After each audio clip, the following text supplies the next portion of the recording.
نحمده ونصلي على رسوله الكريم اما بعد فاعوذ بالله من الشيطان الرجيم بسم الله الرحمن الرحيم ان اکرمکم عند اللہ اتقاکم صدق اللہ العظیم وبلغنا رسوله النبي الكريم ونحن على ذلك لمن الشاهدين والشاكرين والحمد لله رب العالمين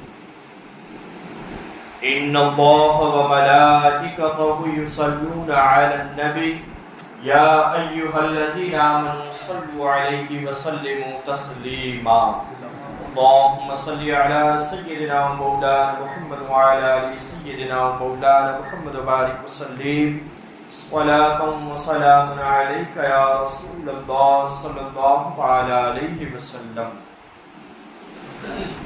جس دور پہ نازا تھی دنیا ہم اب وہ زمانہ بھول گئے. جس دور پہ نازا تھی دنیا ہم اب وہ زمانہ بھول گئے. دنیا کی کہانی یاد رہی اور اپنا فسانہ بھول گئے. دنیا کی کہانی یاد رہی اور اپنا فسانہ بھول گئے. منہ دیکھ لیا آئینے میں پر داغ نہ دیکھے سینے میں. منہ دیکھ لیا آئینے میں پر داغ نہ دیکھے سینے میں. دل ایسا لگایا جینے میں کہ مرنے کو مسلمان بھول گئے. کہ مرنے کو مسلمان بھول گئے. انجام آزادی کیا کہیے بربادی ہی بربادی ہے. انجام آزادی کیا کہیے بربادی ہی بربادی ہے. جو درس شہ بطحا نے دیے وہ درس پڑھانا بھول گئے. دنیا کا گھر آباد کیا عقبا کا مگر برباد کیا. عقبا یعنی آخرت. دنیا کا گھر آباد کیا عقبا کا مگر برباد کیا. مشکل میں اللہ کو یاد کیا. مشکل میں اللہ کو یاد کیا. مشکل ہوئی آسا بھول گئے. مشکل ہوئی آسا بھول گئے. تکبیر تو اب بھی ہوتی ہے مسجد کی فضا میں اے انور. تکبیر تو اب بھی ہوتی ہے مسجد کی فضا میں اے انور. جس ضرب سے دل ہل جاتے تھے وہ ضرب لگانا بھول گئے.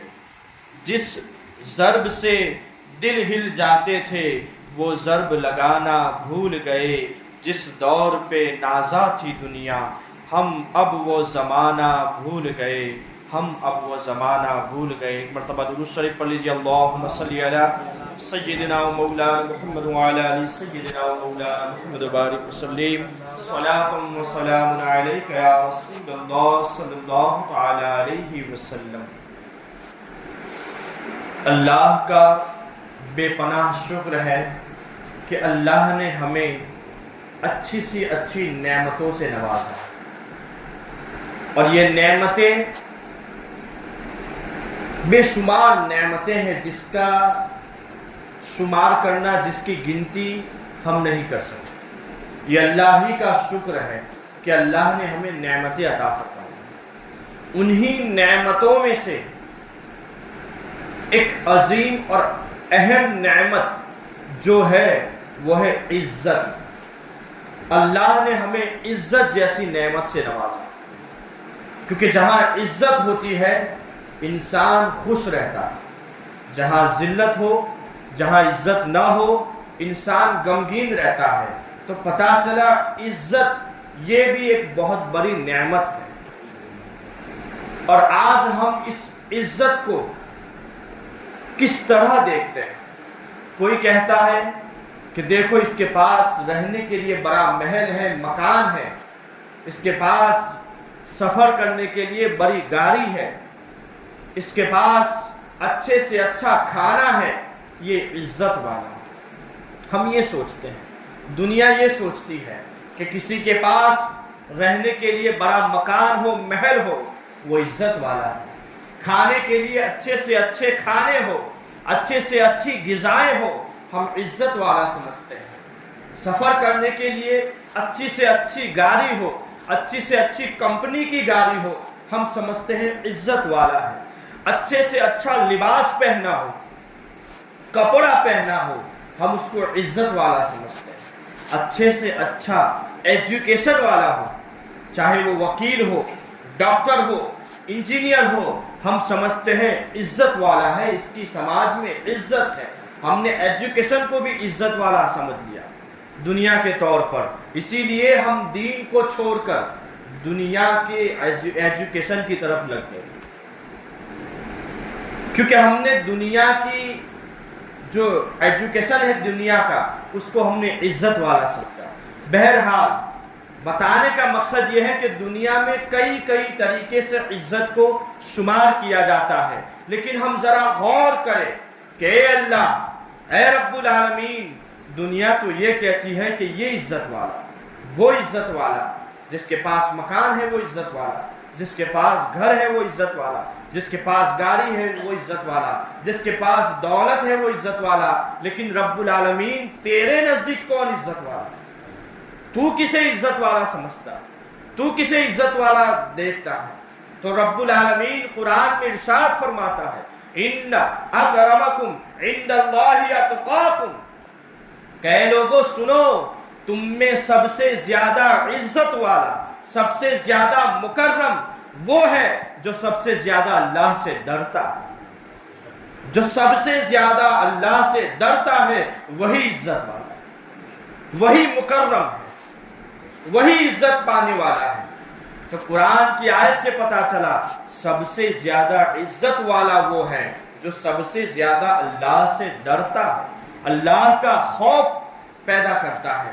آج یہی چیز ہم سے دور ہو چکی ہے، آج ہم خوف خدا سے محروم ہو چکے ہیں، آج ہم اتنا دور ہو چکے ہیں کہ ہم نے خوف خدا کو چھوڑ دیا ہے۔ یہی وجہ ہے کہ ہم دنیا سے ڈرتے نظر آتے ہیں۔ آج چھوٹا سا بچھو نکل جائے تو ہم ڈر جاتے ہیں، سانپ نکل جائے تو ڈر جاتے ہیں، لیکن ان خوف خدا والوں کو دیکھو کہ وہ دنیا سے نہیں ڈرتے بلکہ دنیا ان سے ڈرتی نظر آتی ہے۔ تو سب سے زیادہ عزت والا کون؟ جو اللہ سے سب سے زیادہ ڈرتا ہے، جو زیادہ ڈرے گا وہ زیادہ عزت والا۔ اور اس پر عمل صحابہ کا دیکھیں آپ، جن صحابہ کرام کو اللہ تبارک و تعالی نے اپنی زندگی میں جنت کی بشارت دے دی، وہ چپ نہ بیٹھے، وہ بے خوف نہیں رہے، بلکہ ان کے دل میں اللہ کا خوف طاری اور ساری رہتا تھا۔ وہ اللہ کے خوف میں رہتے تھے۔ یہ نہیں کہ اللہ کے رسول نے جنت کی بشارت دے دی ہے تو ہم خوف چھوڑ دیں، نہیں دوستو۔ ایک مرتبہ حضور صلی اللہ تعالی علیہ وسلم نے اعلان فرمایا کہ اے صحابہ، کل عصر کی نماز کے بعد آنا، عصر کی نماز کے بعد میں اعلان کروں گا کہ کون جنتی ہے۔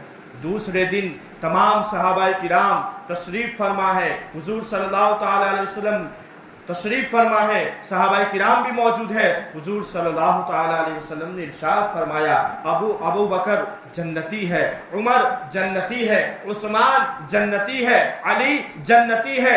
10 صحابہ کرام کا ذکر کیا جس کو عشرہ مبشرہ کہتے ہیں۔ ان 10 صحابی رسول کو اللہ کے رسول نے جنتی قرار دیا۔ یہاں سے ایک بات کا بھی پتہ چلتا ہے، جس کے پاس جو چیز ہوتی ہے یا جس چیز کا وہ مالک ہوتا ہے وہ اس کو بانٹتا نظر آتا ہے۔ حضور جنت بانٹ رہے ہیں، یعنی جنت کے مالک حضور ہے، جنت کے مالک اور جنت کی چابی حضور کے پاس ہے۔ تبھی تو حضور صحابہ کرام کے بیچ میں بیٹھ کر صحابہ کرام کو جنت بانٹ رہے ہیں۔ لیکن آپ دیکھیے ان 10 صحابہ کرام کی زندگی کو کہ حضور نے جب جنت کی بشارت دے دی تو دوستو ان کے اندر خوف خدا کم نہیں ہوا بلکہ بڑھتا گیا۔ آپ دیکھیے عشرہ مبشرہ میں دوسرے نمبر پر حضرت عمر فاروق اعظم کا نام آتا ہے۔ آپ جانتے ہیں عمر فاروق اعظم کون ہے، کیسی شخصیت ہے، کیسی ذات ہے۔ دوستو عمر فاروق اعظم کا وہ دبدبا تھا کہ کیسر و کسریٰ بھی ہلتے نظر آتے تھے، کانپتے نظر آتے تھے، ہر کوئی حضرت عمر فاروق اعظم سے ڈرتا نظر آتا تھا۔ لیکن حضرت عمر فاروق اعظم پر جب خوف خدا طاری ہوتا تھا تو وہ خود لرزتے تھے، وہ خود کانپتے نظر آتے تھے، خوف خدا میں وہ روتے نظر آتے تھے۔ ایک مرتبہ ایک قاری قرآن نے قرآن کی آیت سنائی تو اس میں عذاب قبر کی، عذاب کی، اللہ کے عذاب کی آیت تھی۔ جیسے ہی اس آیت کو حضرت عمر فاروق اعظم نے سنا، دوستو سننا ہی تھا کہ لرزہ باندام ہو گئے اور بے ہوشی طاری ہو گئی اور زمین پر گئے۔ وقت کا عمر جس سے قیصر و کسریٰ جیسے لوگ ڈرتے ہو، جس سے شیطان بھی کانپتا ہو، لیکن جب ان میں خوف خدا طاری ہوتا ہے تو وہ خود لرزہ باندام ہو جاتے ہیں، وہ بھی کانپتے نظر آتے ہیں۔ سوچیے آپ حضرت عمر فاروق اعظم میں خوف خدا کا کیا عالم تھا۔ آج ہم دیکھیں انہیں جنت کی بشارت دی جا رہی ہے کہ آپ جنتی ہے، آپ کو جنت میں جانا ہے، اور حضور کہہ دے کہ جنتی ہے، پھر تو کوئی سوال ہی نہیں، کیونکہ وہی تو شفاعت کرنے والے ہیں، وہی تو بخشش کرنے والے ہیں، وہی ٹکٹ دینے والے ہیں، وہی کہہ رہے ہیں کہ عمر تم جنتی ہو، لیکن عمر کے دل سے خوف خدا نہیں کم ہوا بلکہ خوف خدا بڑھتا رہا۔ آج ہم دیکھیں دوستو کہ آج ہم میں خوف خدا ہے یا آج نمازیں جا رہی ہیں لیکن کوئی خوف نہیں، آج جھوٹ پر جھوٹ بولے جا رہے ہیں لیکن کوئی خوف نہیں۔ آؤ جس 11ویں والے پیر جن کی تم نیاز کھاتے ہو، جن کا مہینہ چل رہا ہے، آپ ان کا خوف خدا دیکھیں، سیرت کو پڑھیں۔ غوث اعظم اور 11ویں صرف نیاز کا نام نہیں ہے دوستو، بلکہ ان کا ذکر کرنے کا مقصد یہ ہے کہ آپ اپنی زندگی کو ان کی طرح بنائیں، آپ اپنی زندگی کو غوث اعظم سیدنا شیخ عبد القادر جیلانی رضی اللہ تعالیٰ عنہ کی طرح بنائیں۔ اس سے پہلے میں آپ کے سامنے ایک حدیث پاک پیش کرتا ہوں کہ اللہ کے رسول صلی اللہ تعالیٰ علیہ وسلم نے ارشاد فرمایا کہ جو بندہ خوف خدا میں روتا ہے، جو بندہ خوف خدا میں روتا ہے تو اگر اس کی آنکھوں سے آنسو کا ایک قطرہ، چاہے وہ مکھی کی طرح ہو، چاہے وہ مکھی کی طرح ہو، اگر اس کے آنکھوں سے نکلتا ہے تو اللہ تبارک و تعالی اس کی آنکھوں کو جہنم پر حرام کر دے، یعنی اس کی آنکھوں پر جہنم کی آنکھ حرام ہو جاتی ہے اگر وہ خدا کے خوف میں روتا ہے، چاہے وہ مکھی کی طرح ہو، وہ آنسو کا قطرہ مکھی کی طرح ہو۔ سوچیے اللہ کے خوف میں رونے والے کے لیے اللہ نے یہ انعام دیا کہ اس کی آنکھوں پر جہنم کی آنکھ حرام ہو جاتی ہے۔ جب اللہ کے خوف میں رونے والے کا یہ انجام ہوتا ہے، اسے یہ انعام دیا جاتا ہے، تو وہ بندہ جو اپنی پوری زندگی خوف خدا میں گزارتا ہے، خشیت الہی میں گزارتا ہے، اس کو اللہ کیا انعام دے گا۔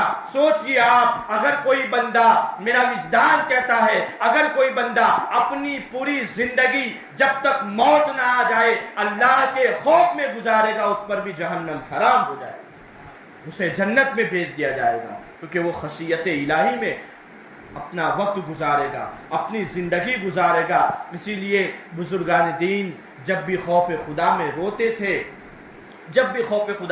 تھے تو جو آنسو ان سے نکلتے تھے تو ان آنسوؤں سے وہ اپنے بدن کو پوچھ لیا کرتے۔ کسی نے پوچھا آپ یہ کیوں کر رہے ہیں؟